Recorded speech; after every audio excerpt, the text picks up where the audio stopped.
The steel tasted like copper and snow.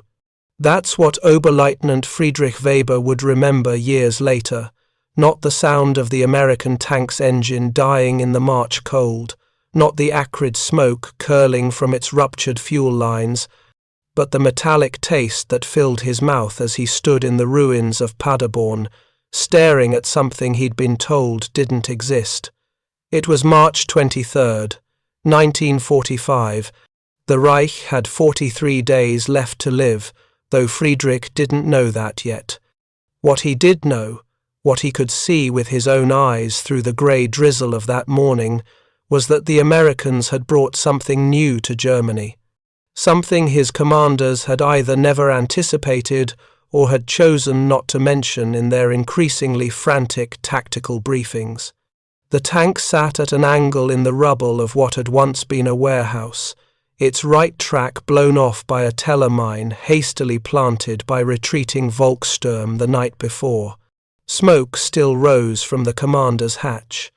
The crew had escaped. Friedrich could see their boot prints in the mud leading toward the American lines 2 kilometers west, but they'd left behind their machine, not a Sherman.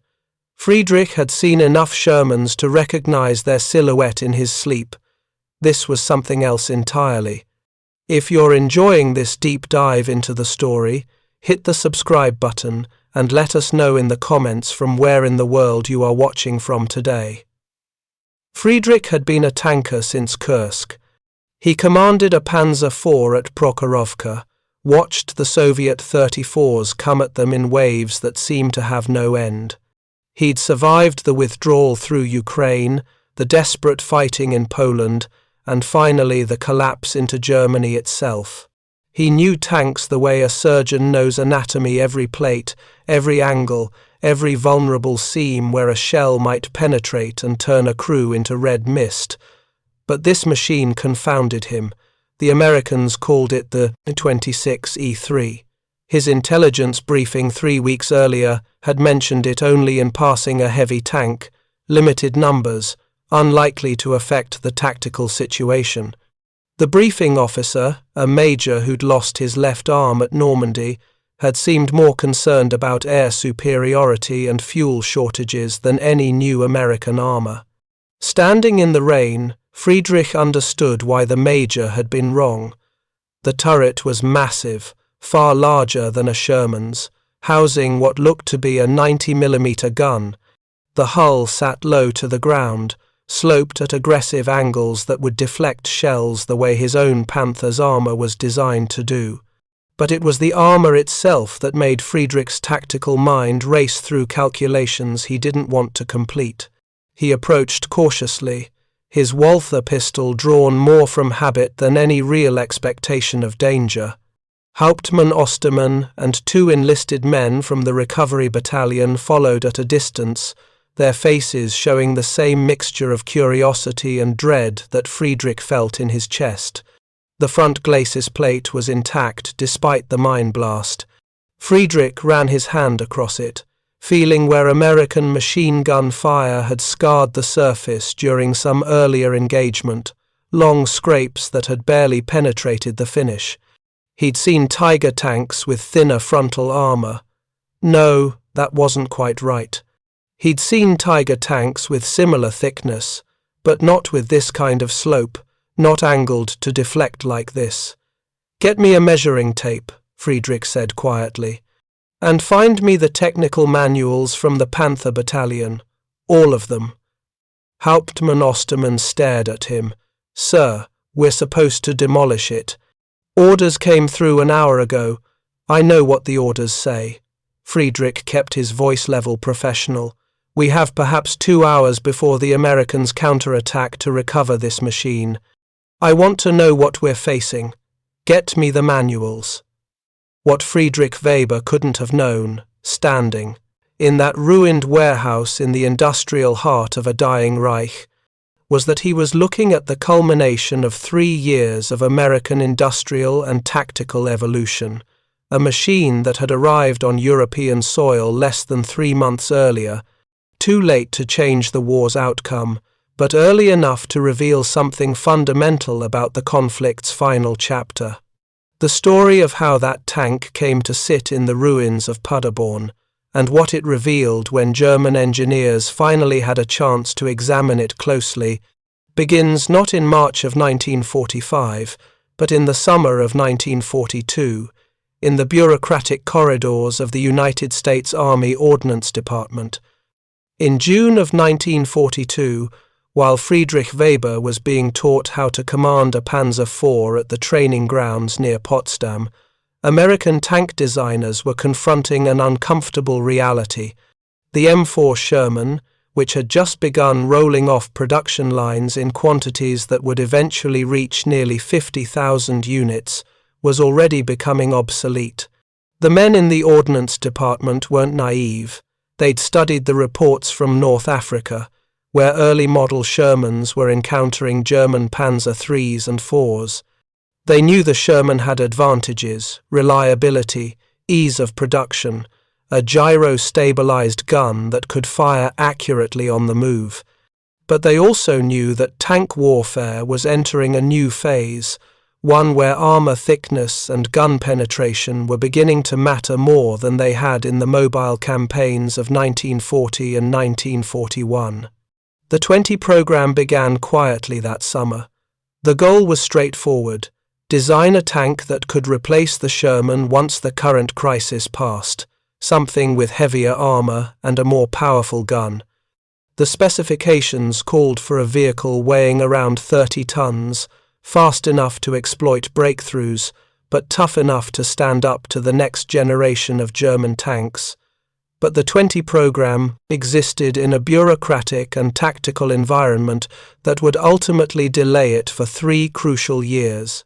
General Leslie McNair, who commanded Army Ground Forces, believed deeply in a particular doctrine: tanks were for exploitation and pursuit, not for fighting other tanks.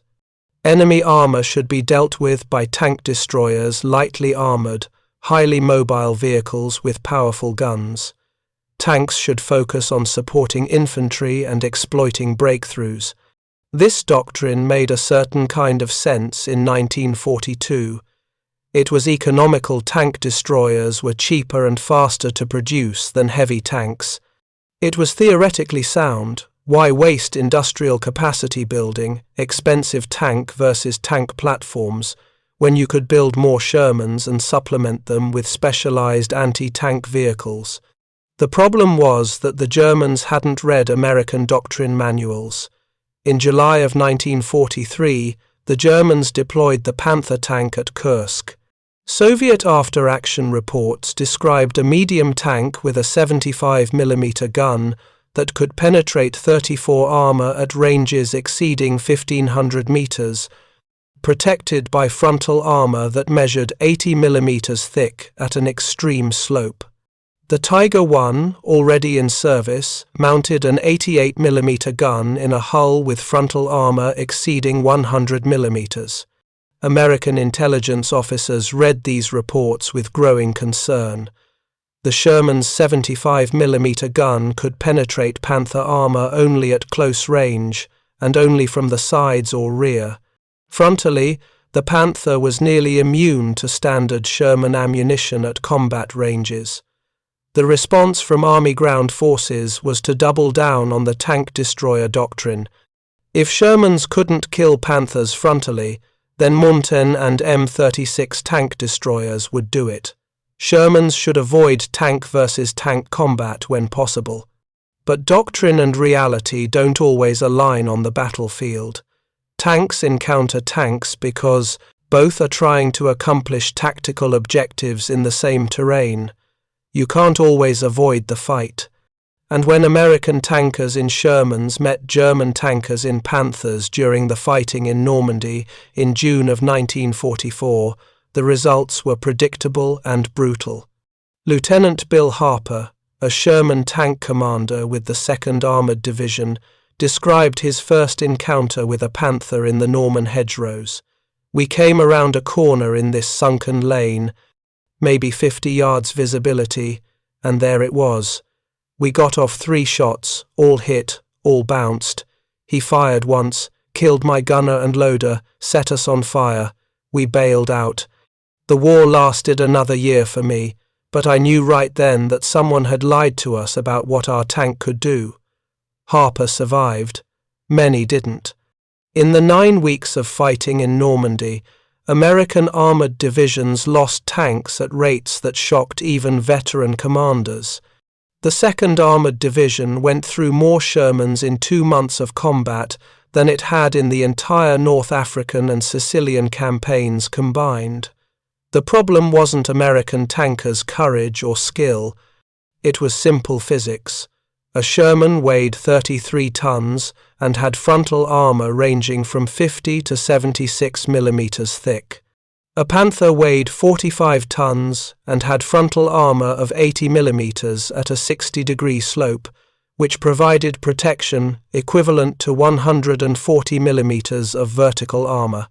The Sherman's 75 millimeter gun could penetrate roughly 90 millimeters of armor at 500 meters. The Panther's 75 millimeter gun could penetrate 130 millimeters at the same range. In a frontal engagement at typical combat ranges, the Panther could kill a Sherman reliably. The Sherman could not kill a Panther reliably.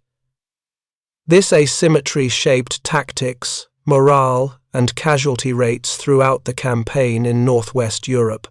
Back in the United States, the 20 program had evolved into the 25 and 26 programs.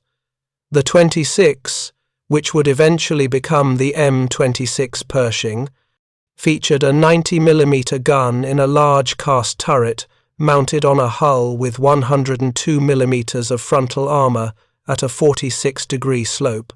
It weighed 46 tons heavier than a Panther, lighter than a Tiger. On paper, it was exactly what American tankers needed. In practice, it sat in development hell while the fighting in France continued. The reasons for the delay were complex and bureaucratic. Army ground forces continued to oppose heavy tank production, arguing that the Sherman was adequate when properly supported by tank destroyers. The armored force wanted to test the 26 extensively before committing to production. Industrial planners worried that retooling factories for a new tank would disrupt Sherman production at a time when Shermans were still needed in large quantities for the invasions of France and, eventually, Japan. And so the 26 sat in testing facilities, while men like Lieutenant Harper fought Panthers in machines that couldn't reliably defeat them frontally. The calculus shifted in December of 1944. During the Battle of the Bulge, German armored forces, spearheaded by approximately 400 Panther tanks and an unknown number of Tiger IIs, smashed into American positions in the Ardennes. The fighting was vicious and close range, exactly the kind of engagement where the Sherman's disadvantages became casualties. The First Army lost hundreds of tanks in the first week of the offensive. After-action reports were unequivocal. American armor was outmatched. Tank destroyers, which were supposed to handle enemy armor, proved just as vulnerable to German guns as Shermans were, and they lacked the armor protection to survive mistakes or bad luck. On December 22, 1944, General George Marshall overruled Army ground forces and ordered the 26 into immediate production and deployment. The first 20 tanks, straight from the factory floor without full testing, were loaded onto ships bound for Europe in early January of 1945. They arrived at the port of Antwerp on January 23rd. The war in Europe had 3 months and 2 weeks left. The tanks were designated 26E3 in their initial deployment, the production version of the 26 prototype. They wouldn't receive the designation M26 or the nickname Pershing until March. For the tankers who would crew them, they were simply the new heavies, or, more colloquially, the 26s. The question facing American commanders was simple. How do you deploy 20 experimental tanks in the middle of a war? The answer was the Zebra mission. Major General Gladion Barnes, chief of the Research and Development Section of Army Ordnance, personally led a team to Europe in February of 1945. The Zebra mission's purpose was to support the 26E3 tanks in combat, collect data on their performance, and resolve any technical problems that emerged in field use. It was, essentially, a live combat test. The 20 tanks were split between the 3rd and 9th Armoured Divisions, with 10 going to each. Division commanders were instructed to select their best tank commanders and crews for the new machines. These would be veteran tankers, men who knew how to keep a tank running under combat conditions and how to stay alive in situations where lesser crews died. Sergeant Nicholas Mashlonik of the 3rd Armoured Division was one of those selected. He'd survived Normandy, commanding a Sherman through the hedgerows and into the breakout at Street Low. He'd fought through the Siegfried Line in the autumn rain.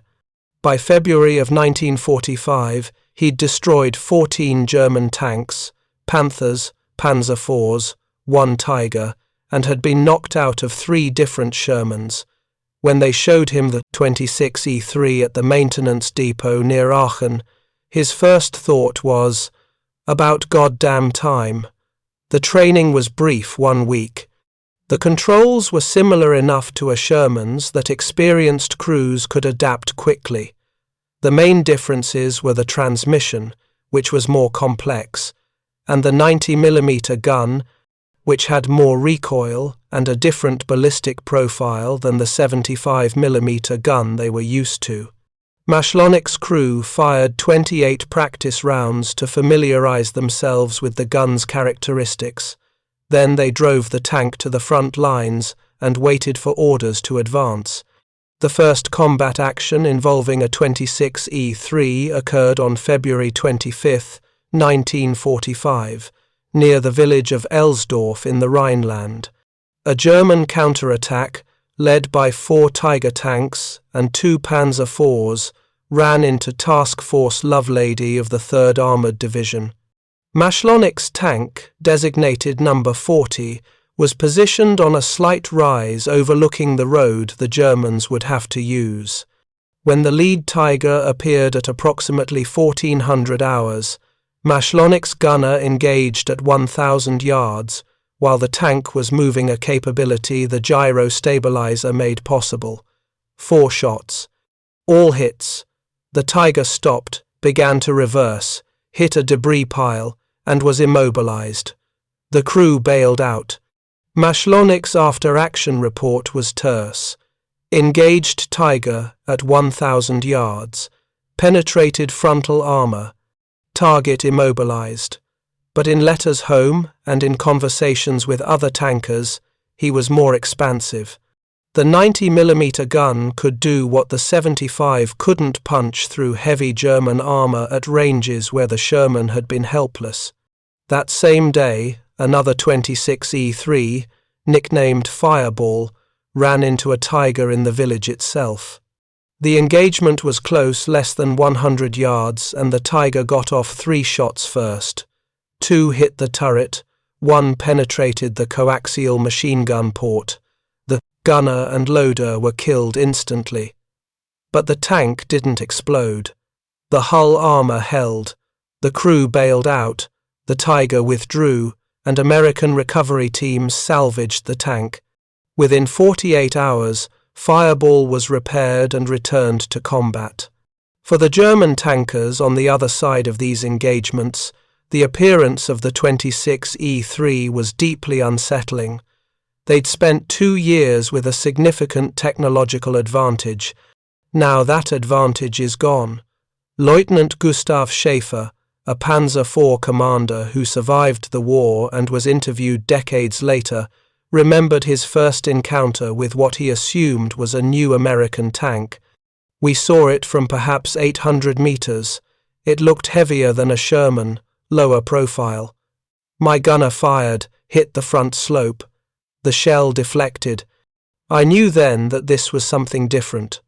We had perhaps 5 seconds before their return fire. We reversed into cover. The round hit the building we'd been beside.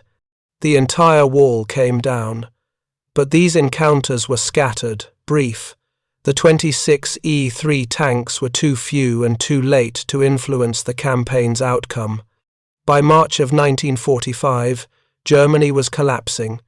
The Rhine had been crossed at Remagen, Soviet forces were approaching Berlin from the east, and German fuel supplies had dwindled to the point where even operational tanks often couldn't move. Which brings us back to Friedrich Weber, standing in the rain in Paderborn, looking at a machine he'd been told didn't matter. Hauptmann Ostermann returned with the technical manuals, thick binders containing specifications for the Panther, Tiger I, and the limited information German intelligence had gathered on Allied armour. Friedrich laid them out on the hood of a Kubelwagen and began measuring. The front glacis, 102 mm at 46 degrees from vertical.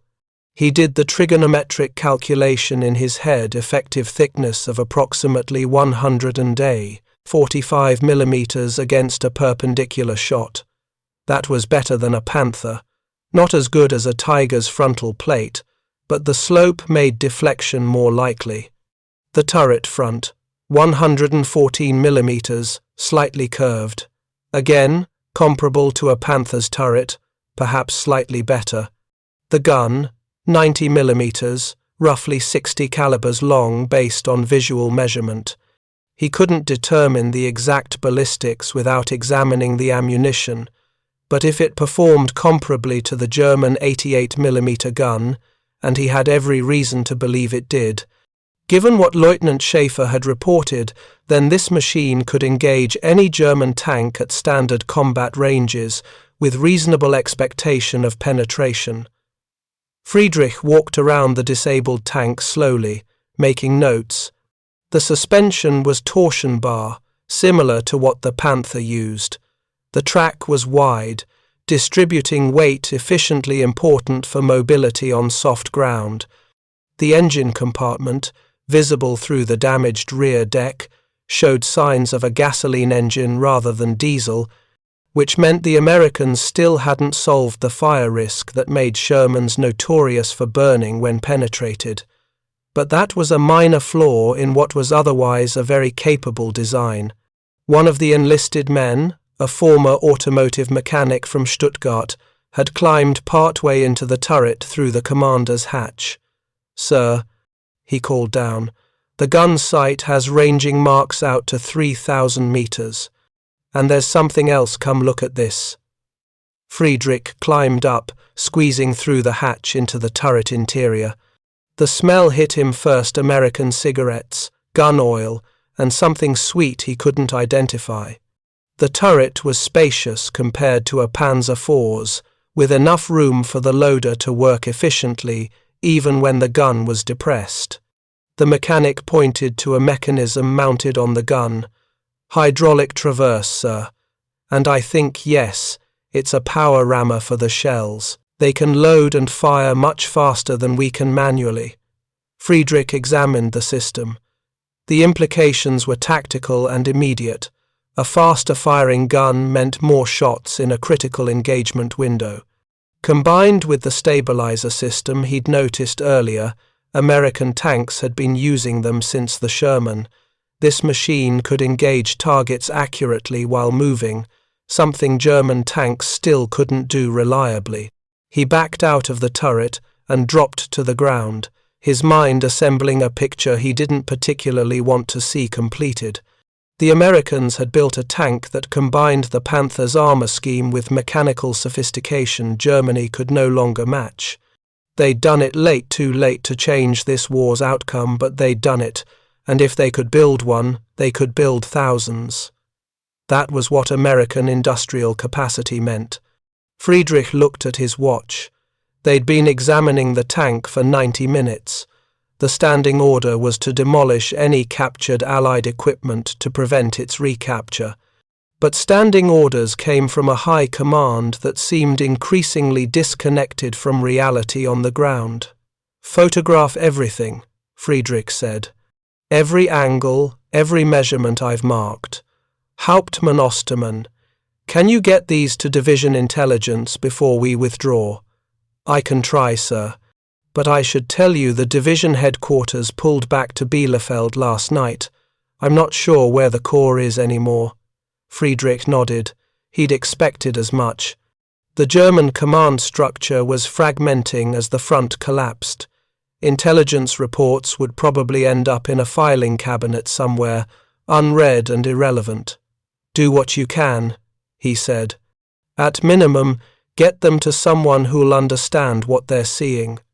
He took one last look at the American tank, this machine that represented everything Germany had lost: time, resources, industrial capacity, and the strategic initiative that would have let them respond to it effectively.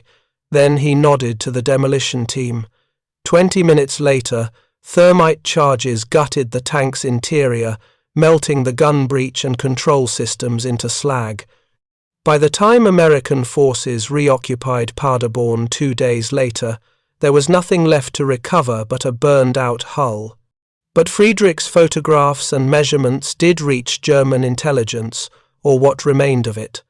And in the chaotic final weeks of the war, they ended up in the hands of engineers who'd spent 4 years designing German armor men, who understood exactly what they were looking at when they saw the specifications for the American M26 What those engineers thought, what they concluded about American tank design, and what it meant for the men on both sides who'd fought in these steel boxes, that story continues in the final weeks of the war, as Germany's collapse accelerated and the last illusions died in the rubble of the Reich. The Technological Assessment Center of the Wehrmacht High Command occupied 3 rooms in a reinforced basement beneath the Berlin Ordnance Office. By April of 1945, it consisted of 7 men, down from a staff of 43 the previous summer. The others had been reassigned to combat units, fled west ahead of the Soviet advance, or simply disappeared into the chaos of Germany's final collapse. Oberingenieur Hans Kessler had been designing tank armor since 1937. He'd worked on the specifications for the Panzer III, contributed to the Tiger I's development, and consulted on the Panther program. He was 51 years old, too old for frontline service, too valuable to waste on the Volkssturm. So he stayed in his basement office, analyzing intelligence reports that arrived less frequently each week, trying to understand what the Allies had built and what lessons might be learned, though for what purpose, he could no longer say. Friedrich Weber's photographs and measurements reached Kessler's desk on April 4, 1945, delivered by a motorcycle courier who looked no older than 16. The boy handed over the envelope, saluted with trembling formality, and left without a word. Kessler spread the photographs across his desk under the weak light of a single electric bulb. The power had been intermittent all week, flickering on and off as the grid deteriorated under Allied bombing. He worked quickly, knowing he might lose the light at any moment. The first photograph showed the American tank from the front quarter angle. Kessler could immediately see the design philosophy: sloped armor, low profile, a large turret suggesting a powerful gun. He picked up his calipers and began working through Friedrich's measurements, cross-referencing them against the specifications he had memorized for German armor. Frontal glacis, 102 mm at 46 degrees. Kessler did the calculation automatically, a formula he'd performed thousands of times. Line of sight thickness of approximately 145 mm. He paused, rechecked the number, then leaned back in his chair. The Americans had matched the Panther's effective frontal protection, not exceeded it. The Panther's 80 mm plate at 55 degrees gave roughly 140 mm of effective thickness, but matched it. and they'd done so with a heavier plate at a less extreme angle, which meant easier manufacturing and potentially better structural integrity under repeated impacts. He moved to the next set of measurements: turret armor, suspension specifications, track width, estimated weight distribution.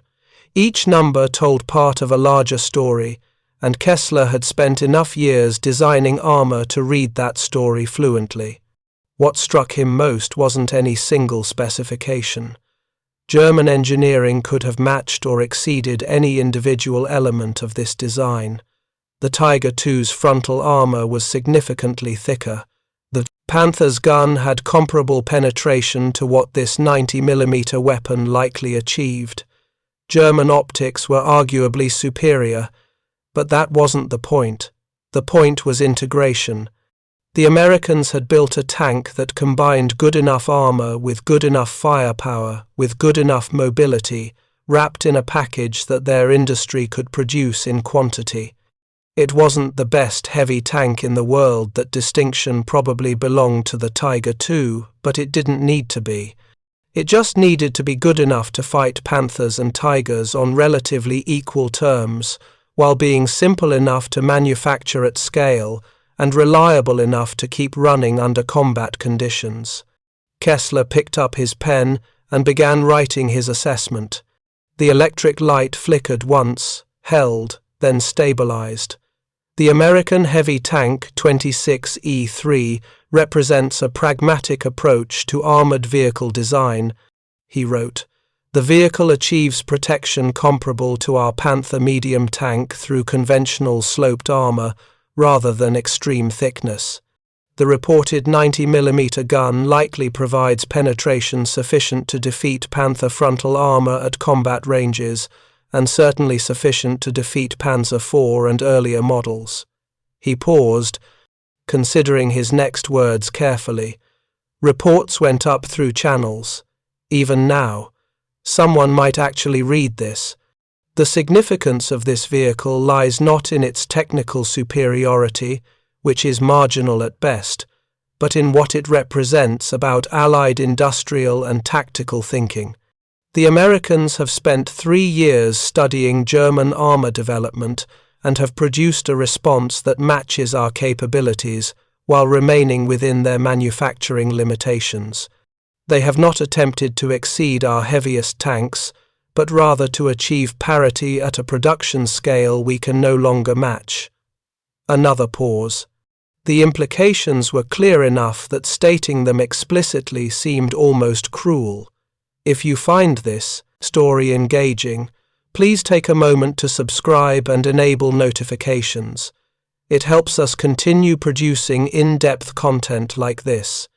In practical terms, Kessler continued, this means that American armored forces will soon have the capability to engage German tanks on equal or superior terms at standard combat ranges. The tactical advantage we have enjoyed since the deployment of the Panther and Tiger will be neutralized. Our current losses of trained crews and fuel supplies mean we cannot compensate through superior tactics or positioning as we have done in the past. He set down his pen and looked at the photographs again. There was something else, something that bothered him more than the specifications themselves. The tank in the photographs showed signs of combat, use scratches on the armor, wear on the tracks, oil stains around the engine deck. But it also showed signs of care. The tools were properly stowed, the track tension looked correct, the external fittings were undamaged. This wasn't a factory-fresh machine rushed to the front without proper preparation. This was a combat vehicle that had been maintained by a crew who knew what they were doing. Kessler had seen enough German tanks in the final months of the war to know what poor maintenance looked like. Vehicles abandoned when they ran out of fuel, transmissions that failed because replacement parts didn't exist, engines seized because the oil supply had been exhausted. The material conditions of German armoured forces in 1945 meant that even excellent designs like the Panther were increasingly unavailable for combat not because they'd been destroyed, but because they couldn't be kept running. The Americans didn't have that problem. The Americans had fuel, replacement parts, trained mechanics, and industrial capacity that could replace losses faster than combat-destroyed vehicles. They could afford to field a merely adequate tank in large numbers, while Germany struggled to field its superior tanks in quantities too small to matter strategically. Kessler completed his report, placed it in an envelope, and sealed it. Outside, in the streets of Berlin, he could hear the distant rumble of Soviet artillery. The Red Army was perhaps 15 kilometers away now, maybe less. The American and British forces were approaching from the west. The war would be over within weeks, perhaps days. His assessment of the 26E3 would likely never be read by anyone who could act on it. There was no one left who could act on it. The information was purely academic now, a historical footnote about a machine that had arrived too late to change anything but early enough to demonstrate what might have been different if it had come sooner. He filed the report in the proper cabinet, following bureaucratic procedures that no longer served any purpose beyond habit. Then he locked his office, climbed the stairs to street level, and walked home through streets that would be someone else's city in less than a month. 300 kilometers west, in the ruins of what had once been an industrial city called Essen, a different kind of assessment was taking place. Hauptmann Ernst Bauer commanded what remained of the 2nd Company, 317th Panzer Battalion. Commanded was perhaps too strong a word. He had 9 tanks, 4 Panthers, 3 Panzer IVs, and 2 Tiger Is, scattered across 15 kilometers of retreating front. He had fuel for perhaps 3 more days of operations, assuming no major engagements. He had ammunition ranging from adequate to critically low, depending on the tank, and he had orders to hold a position that couldn't be held, against an enemy that had already bypassed it on both flanks. The orders came from division headquarters, which was itself retreating faster than the units it commanded. Nobody seriously expected Bauer to hold. The orders existed because someone, somewhere up the chain of command, still believed that orders meant something, that the proper forms of military organization could somehow impose structure on chaos. Bauer had stopped believing that sometime in March, he followed orders when they made tactical sense and ignored them when they didn't. So far, nobody had court-martialed him, possibly because nobody with the authority to do so could find him, possibly because they had larger concerns. On April 9, 1945, his company engaged American armor east of Essen. The Americans were advancing in a broad front, multiple columns supported by infantry and artillery. Standard doctrine would have been to hit one column hard, disrupt the advance, then withdraw before being encircled. But Bauer's Tigers were down to 6 rounds of armor-piercing ammunition each, and his Panthers needed the last of their fuel to reach the withdrawal position. So he positioned his tanks in hull-down positions, overlooking the American avenue of approach, and hoped for targets of opportunity. The first American tanks that appeared were Shermans, 5 of them, moving carefully through the rubble-strewn streets. Bauer's gunners engaged at 800 meters. 2 Shermans hit, both immobilized. The others reversed into cover and called for artillery support. Then something else appeared. The tank was heavier than a Sherman, lower profile, with a larger turret. Bauer had read the intelligence summary about the new American heavy tank, but reading a description and seeing the machine itself were different experiences. This was real, moving into firing position with the kind of tactical caution that came from a veteran crew. Range 800 meters, his gunner reported. Frontal aspect. Identify the target, Bauer said, though he already knew what he was seeing. Unknown vehicle, sir. Heavy tank. Larger gun than standard Sherman. Engage when ready. The Panther's 75mm gun fired. Bauer watched through his optics as the shot struck the American tank's frontal glacis, just left of center. The impact was clean, the range was good, the angle was favorable. The round deflected. For perhaps 2 seconds, nobody in Bauer's tank spoke. Then his gunner said, very quietly, "Deflection." No penetration visible. The American tank's turret was already traversing. Bauer saw the muzzle flash, felt the impact through his tank's hull before he heard the sound. The shot struck their turret front, penetrated the gun mantlet, and killed his gunner instantly. The loader was wounded, screaming. The driver was already reversing, trying to get them into cover before the second shot arrived. They made it, barely.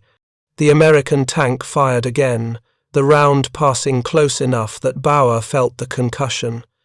Then they were behind a collapsed building, the engine roaring as the driver pushed them back toward the rally point. Bauer pulled his loader out of the turret. The boy was 19, missing 2 fingers on his left hand, but alive, and tried to process what had just happened. His Panther had failed to penetrate the American tank's frontal armor at 800 meters. That shouldn't have been possible. Panther guns could penetrate Sherman frontal armor at twice that range. This wasn't a Sherman. He left his tank at the casualty collection point. It was mission killed anyway, with the gun damaged and the gunner dead, and made his way on foot to where one of his Tiger commanders, Lieutenant Hoffman, had positioned his vehicle. "Did you see that engagement?" Bauer asked. Hoffman nodded. He looked tired, the kind of exhaustion that came from too many months of retreating and not enough sleep. "I saw it. I engaged the same target afterward. Got a hit on the turret side. Penetrated, I think. It withdrew." "What did you make of the frontal armor?" "Heavier than a Sherman, maybe comparable to our Panther.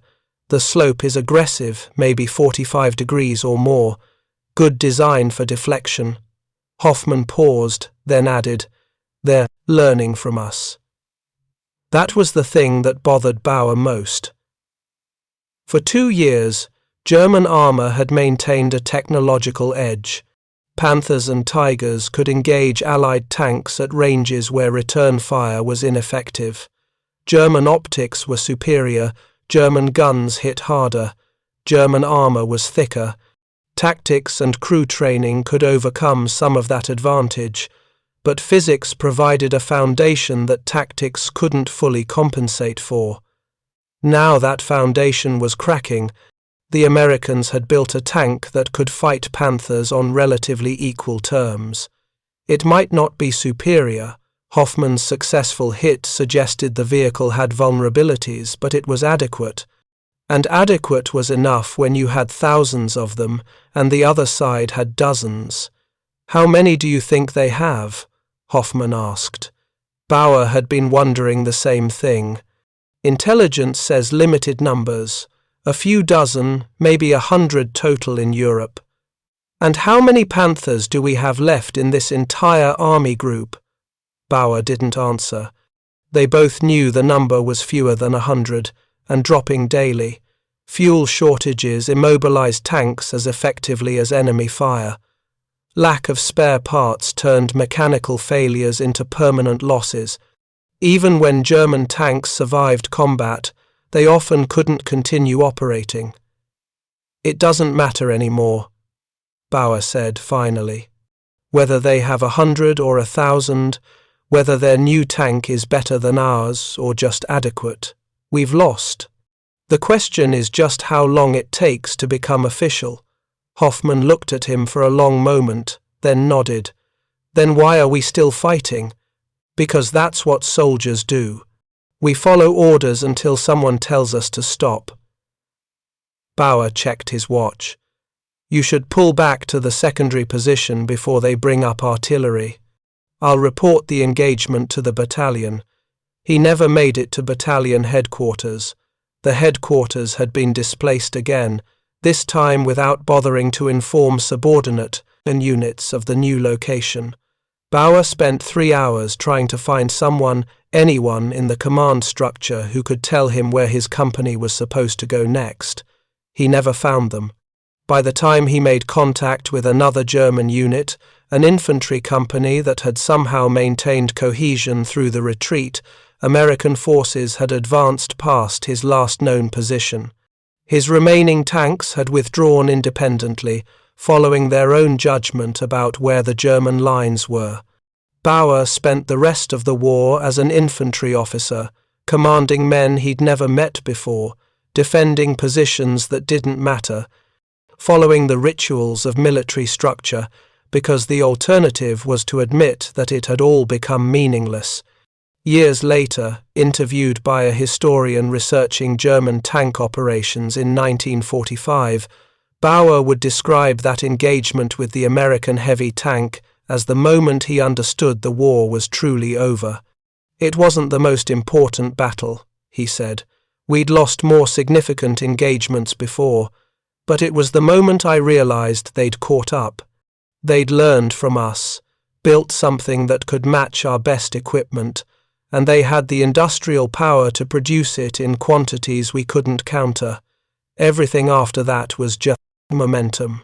We were still fighting, but the outcome had been determined." The historian asked if Bauer thought the American tank was superior to the Panther. "No," Bauer said. "If anything, I'd still take a Panther in a duel, one-on-one, assuming both crews were equally skilled. Better gun, better optics, maybe better armor layout. But war isn't a duel. It's logistics, industrial capacity, training replacements, keeping machines running. In that kind of war, the Americans didn't need a better tank. They just needed one that was good enough." He paused, then added, "And they built it. That's what we couldn't do anymore. We could design brilliant tanks, but we couldn't build them in quantities that mattered, couldn't fuel them, couldn't." The official German technical assessment of the M26 Pershing, the designation the 26E3 received in March of 1945, was completed in the final days of April, just before Berlin fell. The assessment was based on Friedrich Weber's measurements, Hauptmann Bauer's combat report, and fragmentary information from other encounters. The document, which survived the war in the captured German military archives, is remarkable for its matter-of-fact tone and technical precision. There is no propaganda, no defensive exaggeration of German superiority, no political language about final victory. It reads like what it is, a professional evaluation by engineers who understood armor design, written at a point when professional honesty no longer carried political risk. The key passage, translated from the original German, reads, "The American heavy tank M26 represents a synthesis of design principles observed in German medium and heavy tanks, adapted to American manufacturing capabilities and tactical doctrine. The vehicle achieves protection levels comparable to the Panther through conventional sloped armor, without requiring the extreme manufacturing precision necessary for our own designs. The 90mm gun provides adequate penetration against all German tank types at standard combat ranges. The vehicle's reported mechanical reliability and the apparent availability of spare parts and fuel suggests that American forces can maintain operational readiness at levels we can no longer achieve."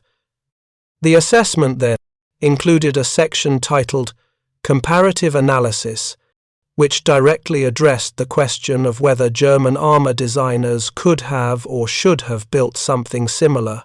The M26's design philosophy prioritizes manufacturability, reliability, and operational sustainability over maximum performance in any single category. This represents a fundamentally different approach than our own heavy tank programs, which have emphasized superior armor protection and gun penetration, even at the cost of mechanical complexity and manufacturing difficulty. In theory, German industry could have produced a vehicle of similar capabilities approximately 2 years ago, using technology and design knowledge available at that time. In practice, industrial capacity, resource limitations, and tactical doctrine led to different development priorities. Whether this represents an error in judgment is beyond the scope of technical assessment. That final sentence is perhaps the document's most significant. The engineers who wrote it understood that the question wasn't really about tank design. It was about industrial strategy, resource allocation, and the decisions made years earlier about how to fight the war.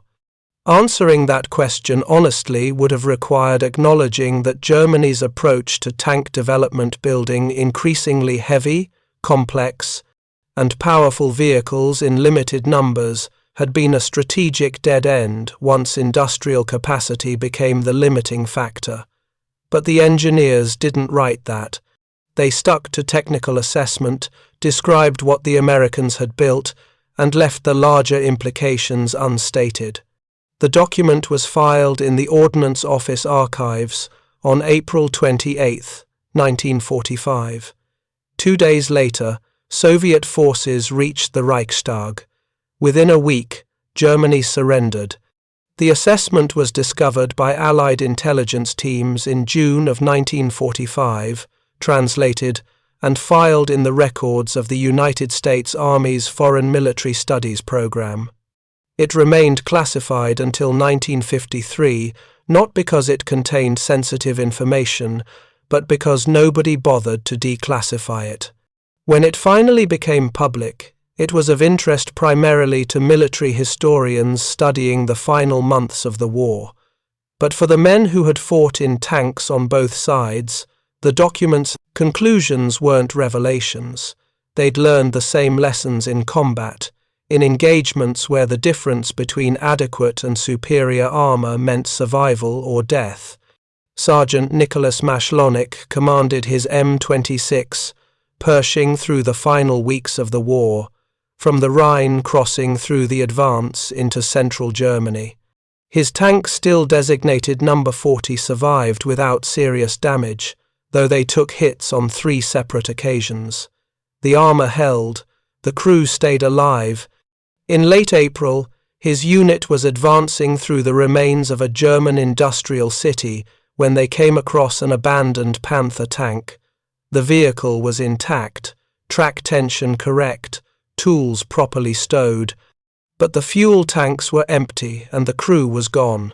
There was no sign of combat damage, no indication of why it had been left behind except the obvious. There was no fuel to move it, no ammunition to fight it, no crew to man it, and no front line left to defend. Mashlonik's driver, a Wisconsin farm boy named Miller, looked at the Panther and said, "That's a hell of a machine to just leave sitting." They didn't have a choice. Mashlonik said, "You can build the best tank in the world, but if you can't fuel it or maintain it or get it to where it needs to be, it's just a 40-ton paperweight." They photographed the Panther for intelligence standard procedure for abandoned equipment and moved on. 3 days later, the war in Europe ended. Mashlonik went home to Pennsylvania in September of 1945. He'd survived 18 months of combat, commanded 4 different tanks, and been awarded the Bronze Star for his actions at Elsdorf. He didn't talk much about the war for the next 30 years. When he did, he focused on the men he'd served with, the friends who hadn't come home, the random chances that determined who lived and who died. But in an oral history interview conducted in 1983, he was asked specifically about the M26 Pershing and whether it had been superior to German armor. Superior? Mashlonik considered the question. "I don't know. I never dueled a Tiger one-on-one at 1,000 yards to find out which tank was technically better. What I know is that the Pershing could fight panthers and tigers without me feeling like I was driving a coffin. That was new.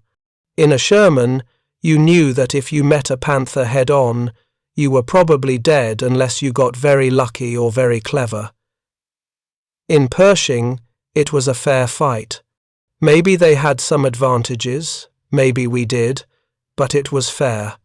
He paused, then added, and we had fuel. We had spare parts.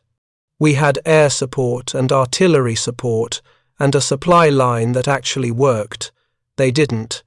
So yeah, we had the better tank not because the design was superior, but because we could actually use it the way it was meant to be used. That matters more than what's on the specification sheet. That perspective that adequate equipment properly supported beats superior equipment improperly supported was shared by many American tankers who fought in the final months of the war. The M26 Pershing wasn't the best heavy tank of World War II by most technical measures.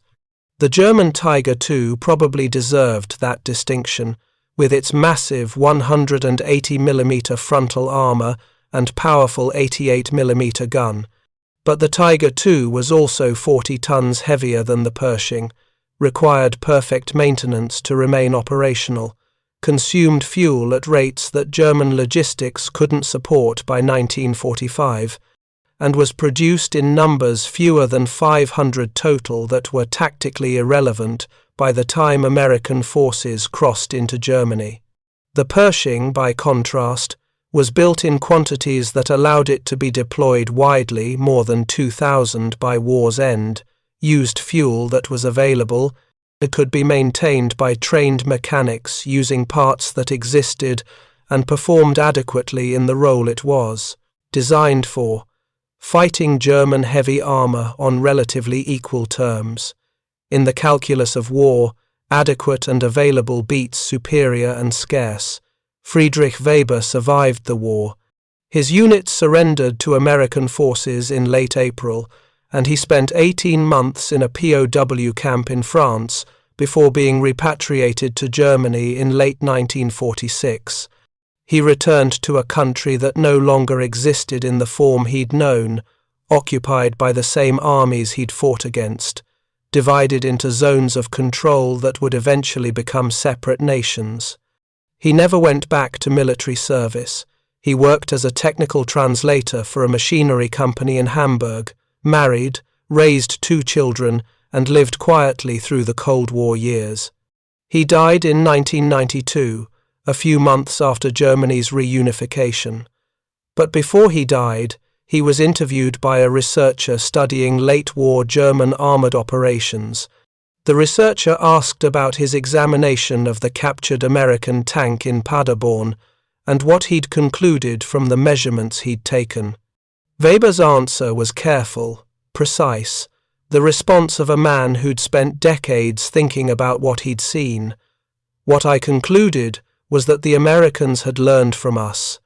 They'd studied our armour design, understood the principles we'd developed: sloped armour, larger guns, better protection, and they'd built something that incorporated those lessons. They hadn't tried to exceed us, just to match us. And that was the smart approach, because they could build it in quantities we couldn't counter.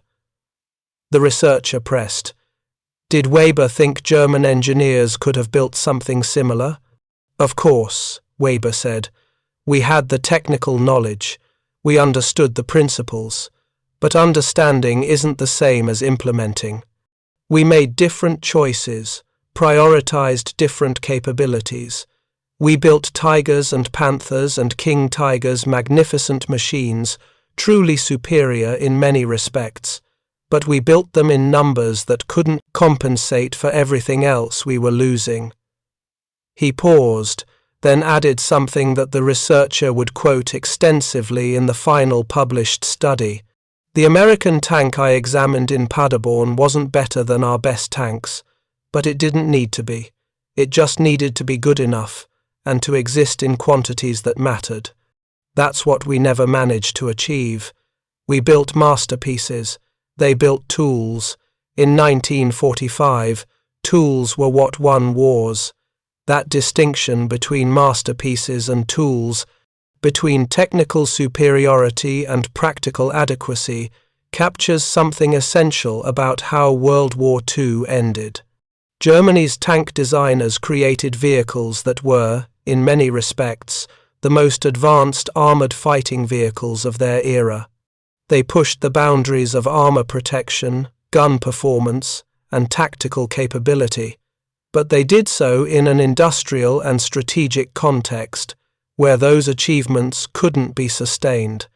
Each generation of German heavy tanks was more complex, more demanding of manufacturing precision, more difficult to maintain, and more expensive in resources and time to produce. By 1945, that approach had reached its logical conclusion.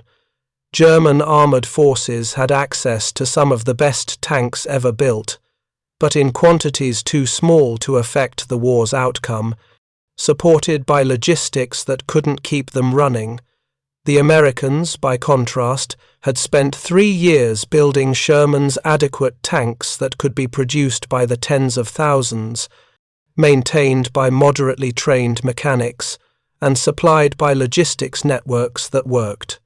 When they finally developed a heavy tank, they applied the same philosophy.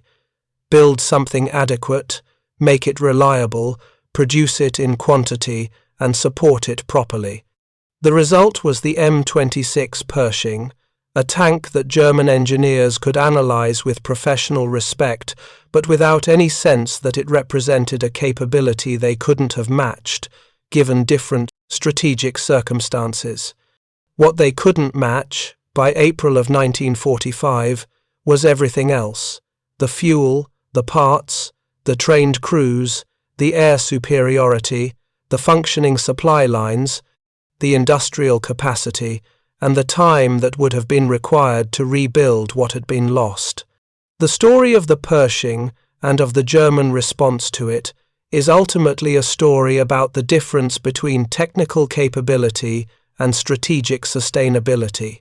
In the end, Germany lost not because American tanks were superior, though by war's end they were adequate, but because America could build, field, fuel, maintain, and crew tanks in numbers that Germany could no longer match. The Pershing arrived too late to change the war's outcome, but it arrived early enough to demonstrate what had changed since 1942, when German armour dominated battlefields through technological superiority. By 1945, that advantage was gone, not because German engineering had failed, but because engineering alone couldn't compensate for everything else that had been lost. For the German engineers who examined captured Pershings in the war's final weeks, that realization wasn't a revelation. They'd watched it happening for years, in increasingly stark terms. The American heavy tank was just the final confirmation of something they'd already understood: that wars aren't won by the side with the best tanks, but by the side that can build adequate tanks and everything required to use them effectively. In that calculus, Germany had lost not when Berlin fell, but years earlier, when the strategic decisions were made that prioritized technical perfection over industrial sustainability. The Pershing didn't defeat German armour, it simply demonstrated that German armour had already been defeated by factors that no amount of engineering brilliance could overcome. Thank you for watching. For more detailed historical breakdowns, check out the other videos on your screen now, and don't forget to subscribe.